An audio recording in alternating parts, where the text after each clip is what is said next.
तो इस वीडियो में आज हम लोग बात करने वाले हैं सुपरपोजिशन थ्योरम के बारे में। सुपरपोजिशन थ्योरम क्या होता है आज हम लोग देखेंगे, और इसके लिमिटेशंस क्या होते हैं। इस सुपरपोजिशन थ्योरम को कहाँ कहाँ पे यूज कर सकते हैं, कहाँ पे नहीं कर सकते हैं, इसके सॉल्यूशन के क्या क्या अप्रोच है, कौन कौन से स्टेप्स हैं इसके सॉल्यूशन करने के। तो चलिए हम लोग बात करने वाले हैं सुपरपोजिशन थ्योरम।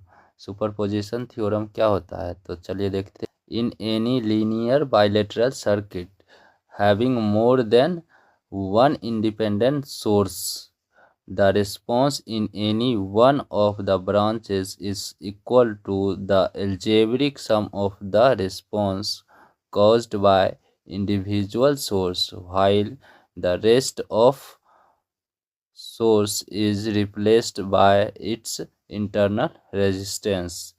That means एक से ज़्यादा इंडिपेंडेंट सोर्स रहेगा, more than one independent source, तब हम लोग सुपरपोजिशन थ्योरम को क्या करेंगे, अप्लाई करेंगे। और क्या कह रहा है कि इसमें सिर्फ और सिर्फ क्या होना चाहिए, इंडिपेंडेंट सोर्स होना चाहिए, डिपेंडेंट सोर्स नहीं होना चाहिए। ओके। और क्या बोल रहा है कि एक बार में हम लोग एक ही सोर्स को क्या करेंगे, एक्टिव करेंगे, अनदर सोर्स को डीएक्टिवेट करेंगे। अगर सुपरपोजिशन थ्योरम की सॉल्यूशन की अगर बात करें तो फर्स्ट स्टेप में हम लोग क्या करेंगे, consider only one independent source at a time. एक टाइम में एक ही इंडिपेंडेंट सोर्स को लेंगे, चाहे वो वोल्टेज सोर्स रहे या करेंट सोर्स रहे, और दूसरे को क्या करेंगे, डीएक्टिवेट करेंगे। सेकेंड स्टेप में कह रहा है कि other voltage source replaced by short circuit and other current source replaced by open circuit. Current source रहेगा उसको ओपन सर्किट कर देंगे, और वोल्टेज सोर्स अगर रहेगा तो उसको शॉर्ट सर्किट कर देंगे। ठीक है। नेक्स्ट स्टेप की अगर बात करें, स्टेप 3 में हम लोग देखेंगे क्या करेंगे, कैलकुलेट द करेंट और voltage due to the single source by using KCL and KVL. जो सोर्स हम क्या करें, लिए हैं, एक्टिवेट किए हैं जो सोर्स, वो चाहे वोल्टेज रहे या करेंट रहे, उसको क्या करेंगे, उसको क्या करेंगे, single source by using KCL या केवीएल यूज करके हम लोग उसको क्या करेंगे, उस सर्किट को सॉल्व करेंगे। उसके बाद अगर नेक्स्ट स्टेप की बात करें, स्टेप नंबर 4 में हम लोग देखेंगे, repeat the above steps for rest of the source. जो और अनदर सोर्स बचा हुआ है, जो अनदर सोर्स बचा हुआ है उसको, जो अभी हम लोग फर्स्ट से लेके 3 स्टेप तक किए, वहीं पे हम लोग को रिपीट करना है। ठीक है। उसके बाद फाइनली लास्ट स्टेप में क्या करेंगे, स्टेप नंबर 5 में finally algebraically add the results obtained by the all sources to get the total response। जो हमारा टोटल रिस्पॉन्स निकालना है, करेंट रहे या वोल्टेज रहे, जो इंडिविजुअली निकाले उसको क्या करेंगे, अलजेब्रिक सम कर देंगे। ठीक है, अलजेब्रिक सम कर देंगे। ठीक है। इसकी लिमिटेशंस की बात करें तो नॉन लीनियर सिस्टम में लागू नहीं होता है। ठीक है, नॉन लीनियर सर्किट में ये लागू नहीं होता है। इसका जो है उपयोग पावर कैलकुलेशन में नहीं किया जाता है, क्योंकि ये जो है पावर कैलकुलेशन क्या है, नॉन लीनियर होता है। ठीक है। और अगर क्या बोल रहा है कि इसका उपयोग उन परिपथ के लिए नहीं किया जा सकता जिसमें डिपेंडेंट सोर्स लगे हो। अभी अभी हमने बात किया था कि ये सिर्फ और सिर्फ इंडिपेंडेंट सोर्स के लिए ही अप्लीकेबल है, डिपेंडेंट सोर्स के लिए अप्लीकेबल नहीं है। ठीक है, कि इसका उपयोग उन परिपथ में नहीं किया जा सकता जहां दो वोल्टेज सोर्स डायरेक्ट समांतर में रहे, अथवा दो करंट सोर्स, यानी कि करंट सोर्स क्या रहे, डायरेक्ट सीरीज में रहेगा। सीरीज में जो है करंट सोर्स क्या रहता है, सेम रहता है, और पैरेलल में क्या रहता है, वोल्टेज सोर्स सेम रहता है। इसीलिए अगर सीरीज में क्या कर रहा है कि इसीलिए अगर सीरीज में दो करंट सोर्स रहेगा और पैरेलल में दो वोल्टेज सोर्स रहेगा, तो वो क्या होता है, वो जो है सर्किट सुपरपोजिशन थ्योरम के लिए अप्लीकेबल नहीं होता है। ठीक है। तो चलिए हम लोग एक क्वेश्चन के माध्यम से इसके कॉन्सेप्ट को रेक्टिफाई करते हैं।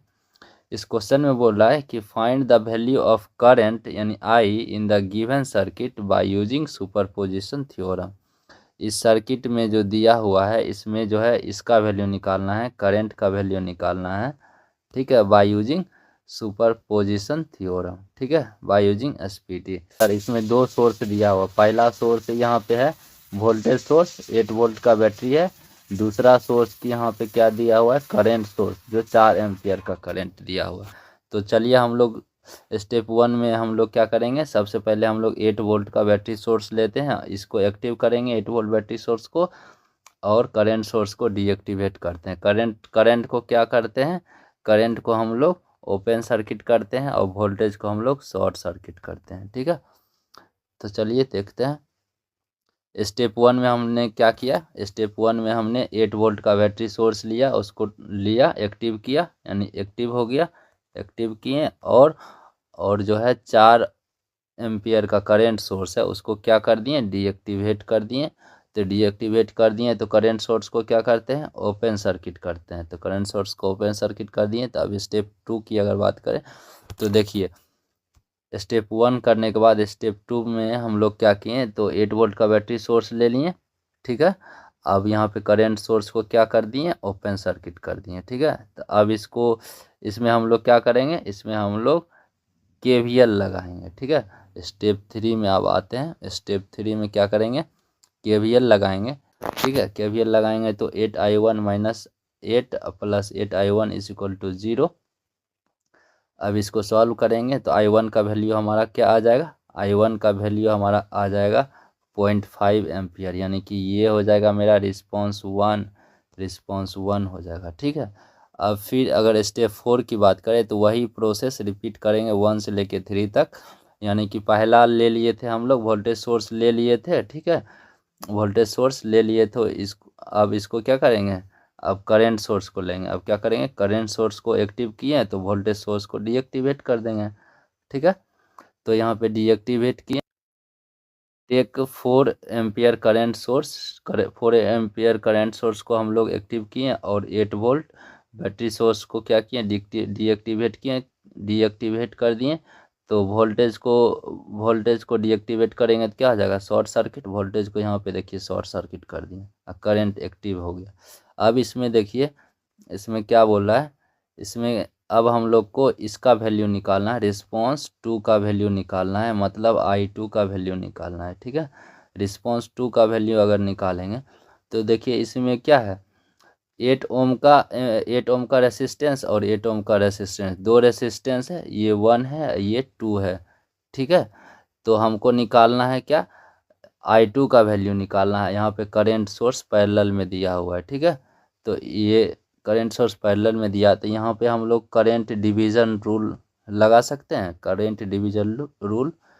तो ये हम लोग CDR अप्लाई करते हैं, करंट डिवीज़न रूल अप्लाई करेंगे तो हमारा क्या आ जाएगा, क्या आ जाएगा, ये हो जाएगा 4, यानी कि I2 का वैल्यू निकालना है। तो I2 का वैल्यू निकालेंगे तो इसका ये 4 एम्पियर करंट सोर्स हो जाएगा इंटू ये 8, ये नहीं हो के पहले ये वाला आएगा 8 प्लस 8 प्लस 8 8 प्लस 8 यही होगा। अब इसमें I2 का वैल्यू निगेटिव हो जाएगा, क्यों, क्योंकि ये जो है हमारा 4 एम्पियर करंट सोर्स इनकमिंग है, तो ये दोनों को आउटगोइंग होना पड़ेगा। तो ये तो आउटगोइंग है ही, लेकिन ये इनकमिंग है, इसीलिए यहाँ पे माइनस हो जाएगा I2 का वैल्यू। तो अब हम लोग यहाँ पे करंट डिवीज़न रूल का यूज करके हमने क्या किया, I2 का वैल्यू निकाल दिया। देखिए I2 का वैल्यू क्या आ जाएगा, 2 एम्पियर, यानी कि ये हो गया मेरा रिस्पॉन्स 2 हो गया, ठीक है। अब हम लोग क्या करेंगे, अब हम लोग स्टेप 5 में क्या करेंगे, रिस्पॉन्स 1 और रिस्पॉन्स 2 को ऐड करेंगे, एल्जेब्रिक सम करेंगे, ठीक है। एल्जेब्रिक क्या करेंगे, एल्जेब्रिक सम करेंगे। ये हमारा क्या हो जाएगा, last step, algebraic sum of total response. हमारा इसमें दो ही रिस्पॉन्स है, रिस्पॉन्स 1 यानी कि I1 plus I2, I is equal to क्या आ जाएगा, I1 प्लस I2। तो I का वैल्यू हमारा क्या आ जाएगा, -1.5, ठीक है, आंसर आ जाएगा, ठीक है। तो ये हमारा सुपरपोजिशन थ्योरम ख़त्म होता है।